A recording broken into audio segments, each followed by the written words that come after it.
विद्या study point रे ओडिया नववर्ष और आंबेडकर जयंती।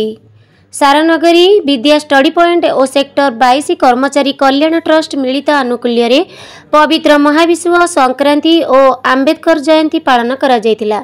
एही अवसर में अनुष्ठान निर्देशक सरोज कुमार बेहेरा अध्यक्षतार मुख्य अतिथि भाव डाक्टर रामचंद्र मेहर जोग देइथिले।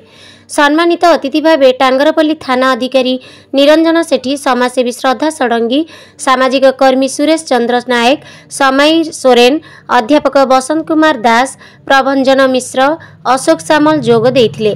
मुख्य वक्ता भाव वरिष्ठ सांबादिक देवव्रत पट्टनायक जोग देइथिले। एही अवसर में अध्यापक सुनील सामल, चंद्रशेखर मुनि एवं सुखनाथ बिशोई, राधेश्याम चिक, नरेंद्र मल्लिक, सुरेंद्र दास समेत अन्य सदस्य माने परस्पर को ओडिया नववर्ष शुभेच्छा जणाइथिले। शेषरे सनातन साहू धन्यवाद अर्पण करथिले एवं कार्यक्रम रे ट्रस्ट सदस्य और छात्र छात्री माने जोग देई सक्रिय भूमिका निर्वाह करथिले।